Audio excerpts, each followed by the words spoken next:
Welcome everyone. This is Dr. Mercola, and today I'm joined by Dr. Jack Thrasher, who is an expert in the impact of mold on human health. Welcome, Dr. Thrasher.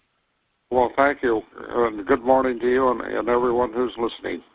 Well, I'm wondering if you'd be kind enough to let our listeners know what your specific training is and what you're focusing on now and with respect to mold's impact on health. Okay, well, I obtained my PhD in cell biology from UCLA School of Medicine in 1964, and being associated with the medical school at that time, I developed great interest in the field of toxicology. So my degree is in cell biology. In cell biology, you must understand the effects of chemicals and toxic chemicals, pharmaceuticals, you name it, and their effects on cellular metabolism.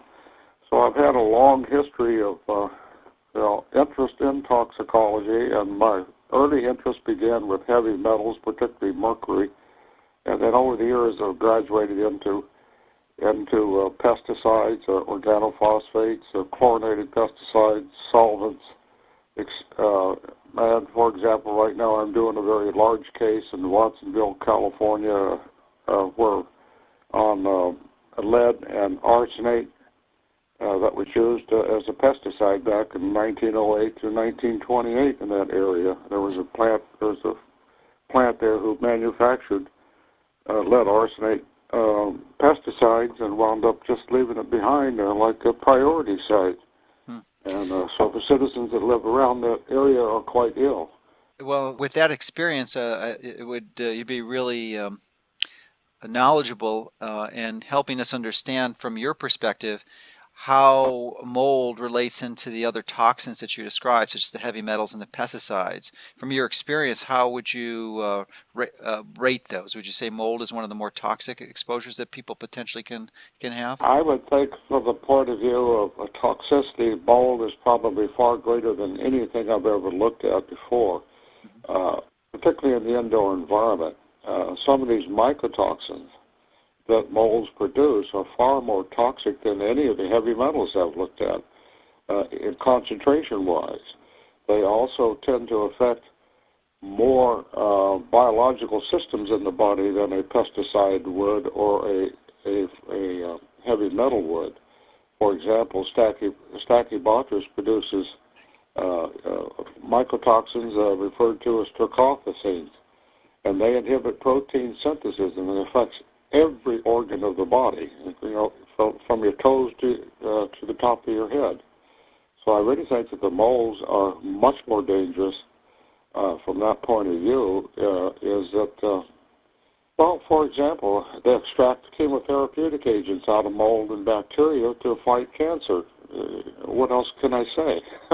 Sure. From that point of view, Well, you have a very interesting perspective that most of us don't with respect to studying these different toxins very carefully and having an appreciation of how dangerous each one is. So I really appreciate your comments because it really does fly in the face of what is commonly appreciated from most people with respect to toxicity. I would imagine if you did a survey, you'd find most people would believe the pesticides or heavy metals would be far more dangerous. But you just don't see a lot of this information in the media, and you don't really. I don't think it's really recognized as being such a significant issue.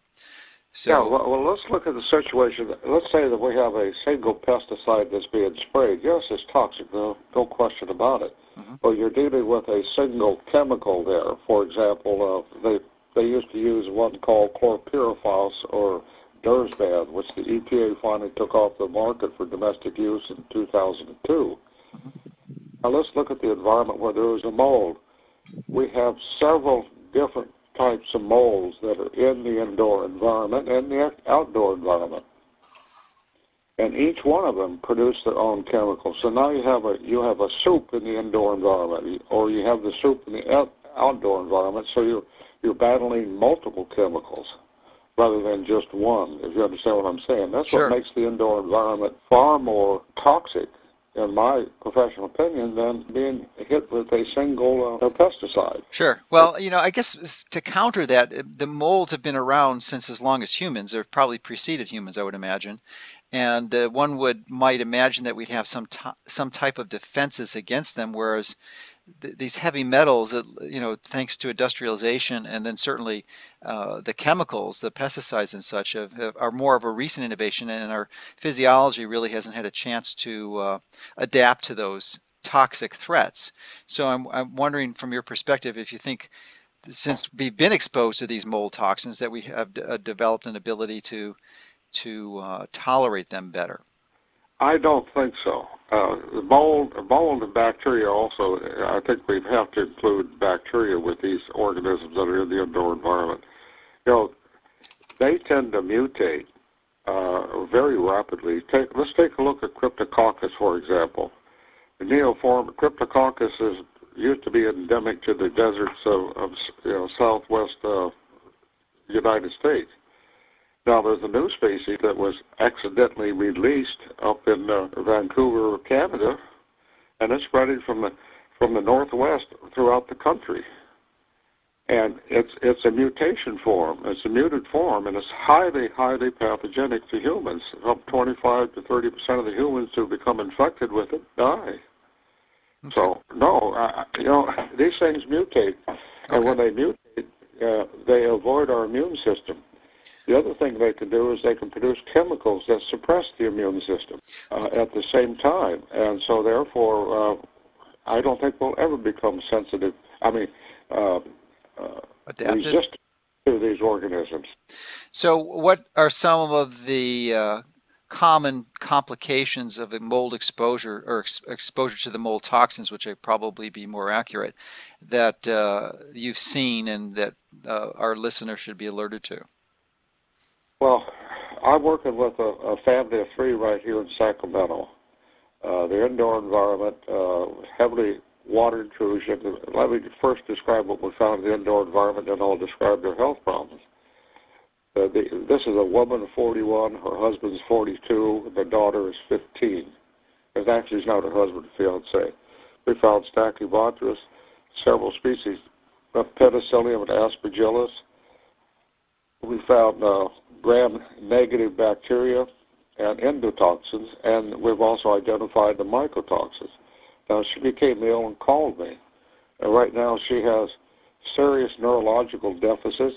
She's having difficulty with her memory, chronic headaches, chronic fatigue, joint aches, joint pains, episodes in and out of diarrhea with what appears to be dysbiosis, skin rashes,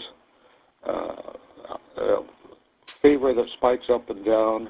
And then the latest thing that's happening to both her and her husband, and fortunately has not happened to the daughter so far, is she's beginning to develop muscle wasting. She's at the point where she can barely walk, and he's starting to get that way, but she can barely walk, and she went to the doctor. They're thinking about putting her in braces and using a cane for her to get around. Mm-hmm. It has become so serious that she's seen a neurologist. The neurologist has eliminated any form of neurological disease that he can find of the brain and the spinal cord and the peripheral nerves. She's going into surgery now, and we're going to take skeletal muscle and connective tissue, and we're going to be doing mitochondrial studies on her to determine if she has any mitochondrial defects that have developed. We may be doing the husband the same way. So that's the extreme I've seen. Obviously, that isn't an extreme example, but would those symptoms, lesser versions of those, be also common in people who are exposed to these mold toxins? In other words, there's some neurological impairment and some potential problems with the muscles. The answer to that is yes. One other thing that will happen is, of course, the respiratory difficulties with asthma-like hypersensitivity, pneumonitis-like symptoms, mm-hmm. difficult breathing, reacting to environments. The other thing that I'm quite concerned about is that many of these people develop a chronic sinusitis, and all sinuses can get involved. This is all of the sinuses, all the paranasal sinuses. Mm-hmm. And when this happens, is that there could be direct communication to the brain. We just had a 36-year-old lady who died, and her involvement was the optic muscles, and then it moved on in. It traveled right up the optic nerve and right into the brain. And so we're doing diagnostic tests on autopsy materials to determine exactly which mycotoxins and which mold and which bacteria may have entered her brain. And then she also developed what we call the giant cell tumor of the heart, which is extremely rare. And that's believed to be related to the exposure to the mold toxin? We believe it is, but we don't know until we get through studying the heart muscle to determine. We're going to be doing extracting and looking for mold DNA and mycotoxins and bacteria DNA and bacterial toxins in that cardiac muscle to attempt to get some type of an idea as to what caused this onset. This particular tumor is extremely rare, very, very rare. I don't know how rare it is, but you very seldom will see it reported in the literature. Okay, it sounds like you're being hired as a legal expert in some of these cases that go to litigation. Yes, I am. So that gives you another interesting perspective, and I'd like to hear your comments with respect to, I guess, the current state of understanding of mold's impact on health. It's my perception that it's not widely appreciated, and I'm wondering what type of resistance to explaining this you're finding when you're involved in litigation of the cases. Do most of the jury members believe you, or is it the judges that you have challenges with, or is it becoming more widely accepted of this influence? It's slowly becoming more widely accepted, but there's still a tremendous amount of resistance. The insurance companies have put a tremendous amount of money into the defense, and they've hired, of course, defense experts who just get up and claim that there's nothing wrong with these indoor environments. So it's a very tough battle.